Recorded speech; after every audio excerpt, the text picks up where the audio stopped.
Oke, assalamualaikum warahmatullahi wabarakatuh. Ketemu lagi bersama saya Ahyar Muzaki. Di sini saya akan mempresentasikan atau memperkenalkan Visual Studio tahun 2010 dan tahun 2017. Di sini saya akan menjelaskan Visual Studio tahun 2010 terlebih dahulu. Visual Studio tahun 2010 merupakan suatu perangkat lunak yang dapat digunakan pengembangan berbagai macam aplikasi yang memiliki berbagai macam tipe, antara lain aplikasi desktop Windows, from command line atau konsol, aplikasi web, Windows Mobile, dan lain-lain. Visual Studio tahun 2017 adalah sebuah perangkat lunak dari Microsoft yang digunakan untuk mengembangkan aplikasi Visual Studio. Merupakan versi terbaru yang resmi diluncurkan pada tanggal 7 Maret 2017. Pada mulanya, Visual Studio hanya digunakan untuk mengembangkan aplikasi yang berbasis Windows dan web based saja, tetapi untuk versi yang terbaru, Visual Studio bisa digunakan untuk mengembangkan aplikasi multi-platform seperti iOS, Android, Windows Phone, dan Linux.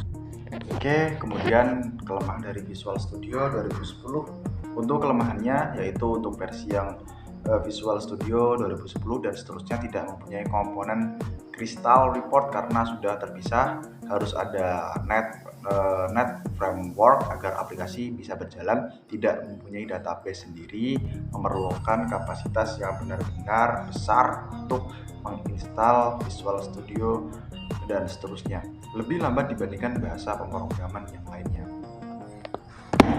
Oke, lanjut untuk kelebihan dan kekurangan dari Visual Studio 2017. Yaitu kelebihannya mudah dipahami dan dipelajari, performa yang baik, komunitas pengembangan yang besar, kemampuan untuk membuat aplikasi kompleks, kemudian dukungan untuk pengembangan aplikasi desktop antarmuka, pengembangan yang intuitif dan mudah dipahami serta dipelajari. Nah, di sini saya akan membahas kekurangan dari Visual Studio 2017, yaitu setiap aplikasi pasti memiliki yang namanya kekurangan, tidak terkecuali pada Visual Studio 2017. Yaitu kekurangannya antara lain performa yang kurang cepat, tidak mendukung pengembangan aplikasi berbasis web, batasan dalam pengembangan aplikasi yang kompleks, serta ketergantungan kepada komponen pihak ketiga.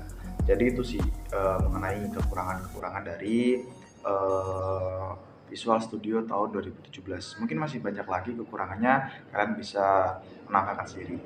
Oke, jadi itu aja sih teman-teman pembahasan kali ini yang membahas mengenai Visual Studio 2010 dan 2017. Saya Ahyar Muzaki, pamit undur diri. Sekian, wassalamualaikum warahmatullahi wabarakatuh.